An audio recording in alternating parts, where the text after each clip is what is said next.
जी का विकास के साथ एसोसिएशन और नीतीश कुमार का विकास के साथ एसोसिएशन 2014 में अगर फीका पड़ा तो क्या 2015 में फीका नहीं पड़ सकता?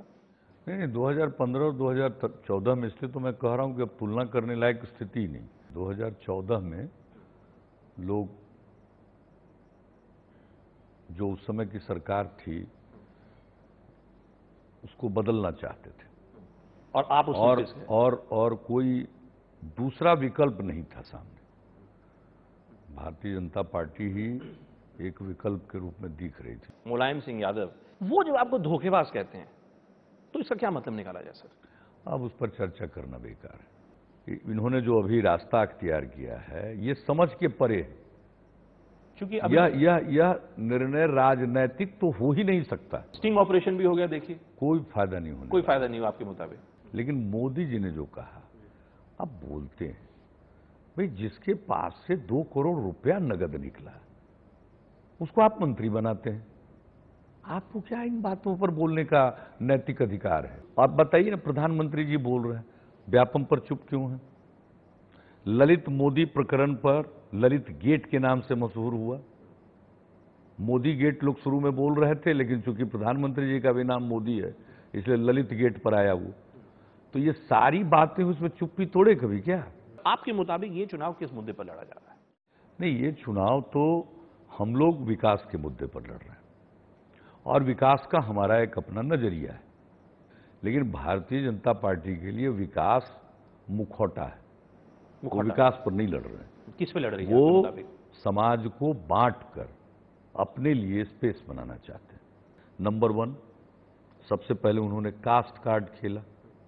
आज तक कभी देश के प्रधानमंत्री या राष्ट्रपति की पहचान, आइडेंटिटी, कोई जातीय आइडेंटिटी कभी हुई है? अमित शाह जी बोलते हैं कि बीजेपी ने पहला ओबीसी प्राइम मिनिस्टर बनाया, कि ये पहले ओबीसी प्राइम मिनिस्टर नहीं, इसके पहले श्री एचडी देवेगौड़ा जी ओबीसी प्राइम मिनिस्टर थे। सब जो जितनी भ्रांतियां हैं इस पूरे कैंपेन में, उन्होंने दादरी की घटना के बाद किसने शुरू किया है?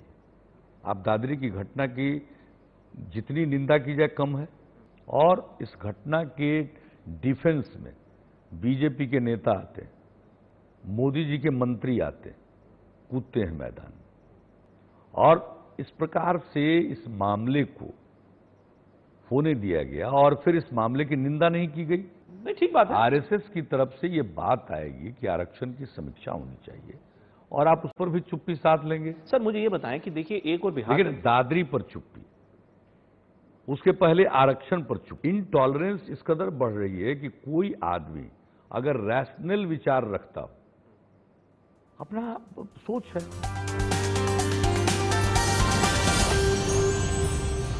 एक जो चीज समझ में आती है वो ये कि जो अर्बन ऑडियंसेस हैं यहां पर कम हैं, लेकिन हैं, उनकी आपसे एक शिकायत है, वो ये कि आप लालू जी के साथ जरूर चुनाव लड़ रहे हैं, उनके मन में डर है कि जो कानून व्यवस्था की स्थिति है, वो कानून व्यवस्था की स्थिति क्या बरकरार रहेगी अगर आपकी सरकार बनती है तो? इस डर का क्या जवाब है सर? नहीं, बिल्कुल बरकरार रहेगी। उनको मालूम है, मुझको अच्छी तरह जानते हैं। लालू जी को भी तो जानते हैं ना, आप तो जानते हैं, लालू जी को भी जानते हैं, सबको जानते हैं।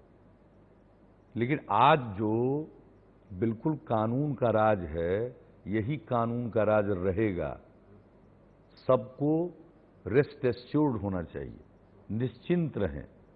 इतने दिन से चल रहा है ना, लालू जी के साथ तो अभी कोई 2 दिन का नहीं है, पूरे साल से चल रहा है और पार्लियामेंट इलेक्शन के बाद ही चल रहा है।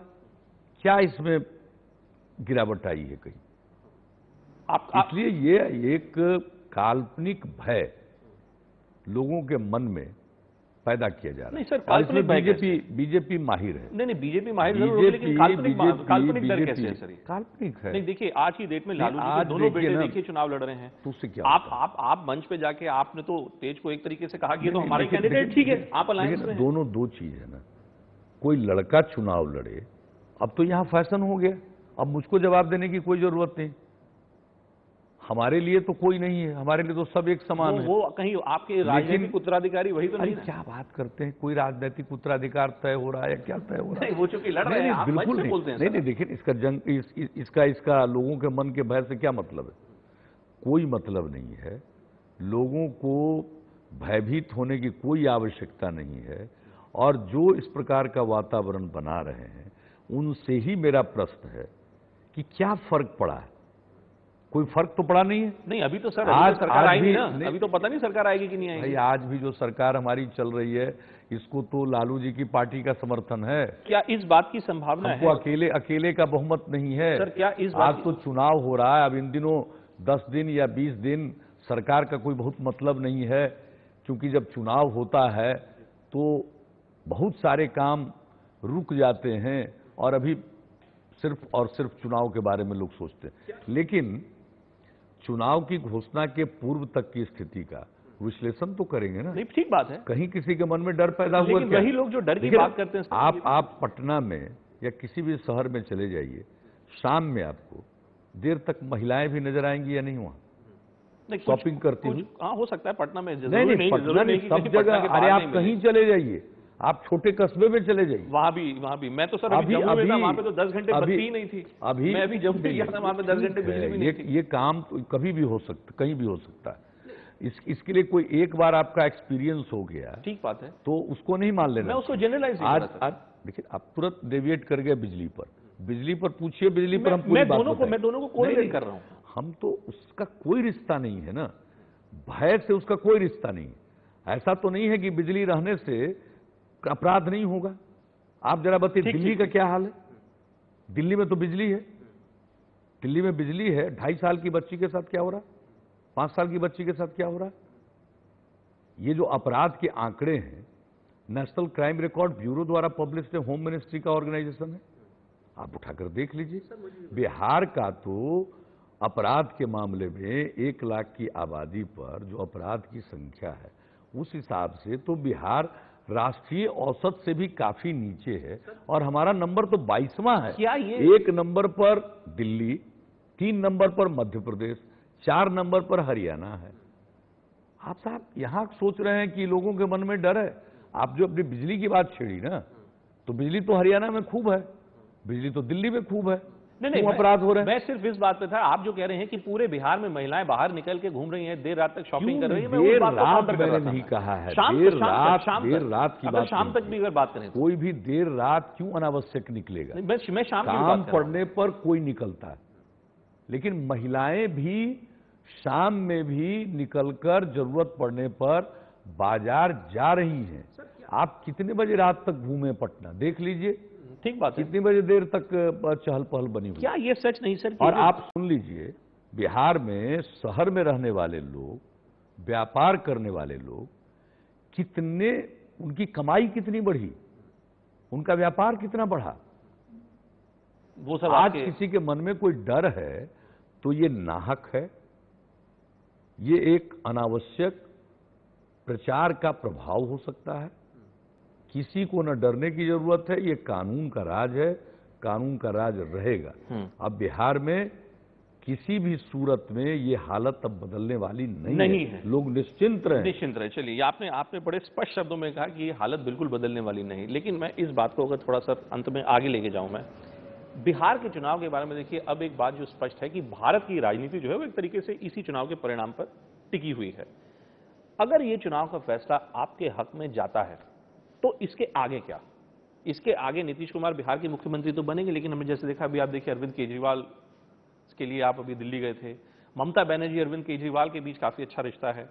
क्या जिस जनता परिवार की हम अभी थोड़ी देर पहले बात कर रहे थे, जो मैंने कहा कि सपना शायद था, वो टूट गया वो सपना, क्या उसका कोई नया आयाम, नया स्वरूप बन सकता है जिसकी अध्यक्षता नीतीश जी करें? मैंने जनता परिवार में भी जो कुछ भी गड़बड़ी आ गई, इसमें जो गतिरोध आ गया, इसमें श्री मुलायम सिंह यादव जी के चलते आ गया। वो जिम्मेदार है, क्योंकि उनको हम लोगों ने सब कुछ, यानी उनको नेतृत्व सौंप दिया, सब कुछ सौंप दिया, लेकिन अपनी पार्टी को वो समझा नहीं पाए, या कारण जो भी हो, ठीक है। आज तरह तरह की बात होती है, मीडिया में बहुत सारी बातें आती है, मैं उन अराजनैतिक बातों की तरफ में नहीं जाना चाहता हूं।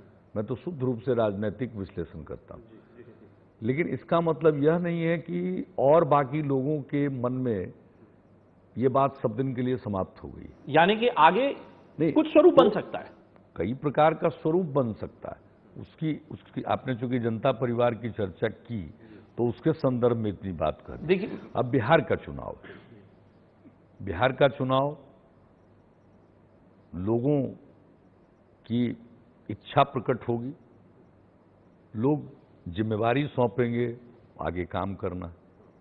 जहां तक मेरी बात है, मैं तो काम करने वाला आदमी हूं, मुझे जिम्मेवारी मिलेगी तो मैं काम करूंगा। और मान लीजिए जिम्मेवारी नहीं मिली तो आप और आपके बड़े भाई साथ रहेंगे?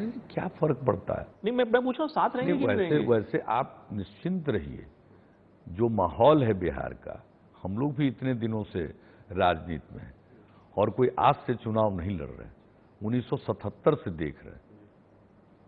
अब इतने दिनों का जो अनुभव है हम देख रहे हैं। आपके मुताबिक देखिए हम आपका पलड़ा भारी है। 2010 वो तो खैर देखिए सर, आप भी जानते हैं कि हर नेता कहता है। देखिए 2010 में हम लोग सब एनडीए में थे, मेरे ही नेतृत्व में चुनाव लड़ा जा रहा था, रिजल्ट आपको मालूम है। उस समय भी बहुत लोग कहने वाले थे कि हंग असेंबली आएगी। ऐसा नहीं है, किसी भी एनालिस्ट ने बहुत साफ तौर पर नहीं लिखा। नहीं, योगेंद्र यादव जी ने लिखा था वैसे उस समय वो योगेंद्र यादव जी तो उस समय सेफोलॉजिस्ट थे। हाँ, उन्होंने खैर वो एक अलग बात। इन दिनों वो उनका रास्ता ही बदल गया, अलग हो गया। जब से वो राजनीति में चले गए तब से वो चीज उनका छूट गया। तो मैं आपको बता रहा हूं, इतने दिनों से चुनाव, 2014 का भी चुनाव हम लोगों ने देखा। हम जो देख रहे हैं इसमें किसी तरह की कोई गलतफहमी मन में नहीं है। लोगों का झुकाव, लोगों का रुझान, और देखिए ना, लोकसभा के चुनाव में लोग बोलते थे इस बार तो नहीं, लेकिन विधानसभा में देंगे।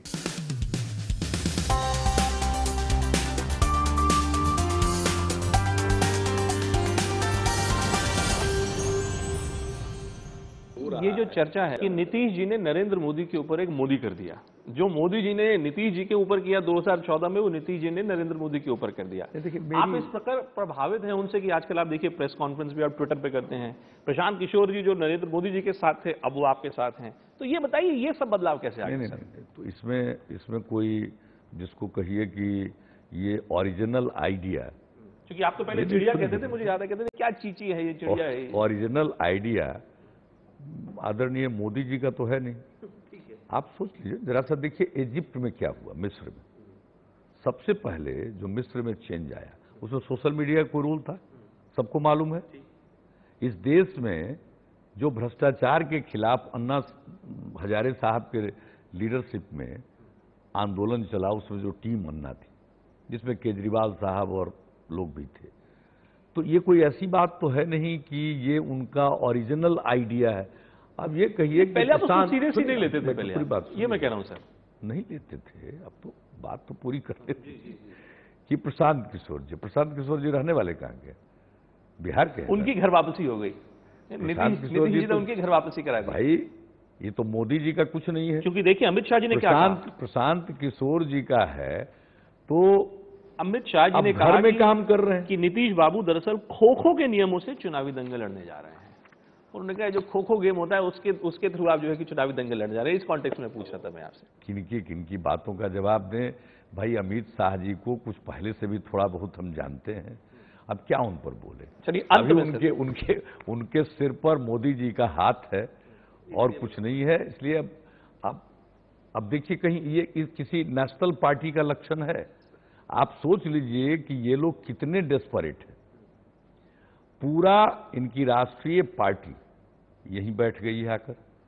ये पटना में मौर्या होटल है, बस लगता है जैसे बीजेपी का हेडक्वार्टर दिल्ली से शिफ्ट करके पटना के मौर्या होटल में आ गया। मतलब सर आप ये कहेंगे कि मैं समझ गया। और दूसरा देखिए, सेंट्रल गवर्नमेंट का हाल देखिए। अभी सबसे बड़ी समस्या दो है इस देश में। 300 जिले से ज्यादा सूखे से प्रभावित है, कोई चिंता नहीं है। चिंता एक है, बिहार पर कब्जा कैसे करें। दूसरा, दाल की कीमत हम लोगों को लग रहा था कि दिसंबर आने के बाद 200 रुपया से ऊपर जाएगा, जो विशेषज्ञ लोग आकलन कर रहे हैं। आ गया 200 से ऊपर चला गया दाल का कीमत प्रति किलो। उसी लिए मैंने थाली से दाल गाय आज आप डाल रहे थे ट्विटर पे। अरे देखिए ना, अब इसके लिए जिन लोगों की जिम्मेवारी बनती है भारत सरकार में, वो दोनों मंत्रालय के मंत्री कहाँ है? वो बिहार दिल्ली में उनको रह करके इस समस्या को डील करने का समय है? सब बिहार में। तो इनको तो कोई चिंता देश की है ही नहीं। ऐसा क्या है देखिए, नीतीश बाबू आपने आप में 2014 या बाद की बात, नरेंद्र मोदी में सर, ये जरा ये इस बारे में, इस इंटरव्यू के आखिरी में जरा मुझको ये बताइए आप कि आप में नरेंद्र मोदी जी का जो रिश्ता है, ये कुछ लोग इसको ईगो कहते हैं, कुछ लोग इसको कुछ भी कहते हैं, मैं तो देखता हूं कि आप उनसे काफी प्रभावित भी तो हैं। आपका भी जो काम करने का तरीका है, आपके बारे में आपका जो क्रिटिसिज्म है, वो ये कि आप भी अपने आप को एक वन मैन आर्मी की तरह ट्रीट करते हैं। जब आप मुख्यमंत्री थे, नरेंद्र मोदी जी के बारे में भी ये कहा जाता है। आज की डेट में आप सोशल मीडिया किंग हैं, वो भी सोशल मीडिया किंग हैं। तो आपके इन दोनों नेताओं के बीच में सर क्या रिलेशनशिप है? ये सब बहुत ही, जिसको कहिए कि एक ऊपरी तौर पर जो होता है ना, सुपरफिशियल, सतही विश्लेषण है। मोदी जी का अपना व्यक्तित्व है, मैं सम्मान करता हूं और उस पर मुझे कुछ नहीं कहना है। लेकिन एक बात हम जरूर कहेंगे जी। हम ये बात 2014 में भी कहते हैं, लोगों के सिर के ऊपर से बात चली गई थी, आज वो साबित हो रही। मैंने उस समय भी कहा था, सरकार बनाना आसान है, देश चलाना कठिन है। देश चलाना कठिन है। आज देख लीजिए क्या हो रहा है। सरकार तो बहुमत आ गया, उनको मिल गया, सरकार बन गई, सरकार है। अभी तो उनका कुछ नहीं होने वाला है, 5 साल के लिए सरकार है, लेकिन देश नहीं चला पाएगा। देश नहीं चल पाएगा। नीतीश जी, आपने हमारे सभी सवालों का जवाब दिया, आपका बहुत बहुत धन्यवाद सर। Thank you.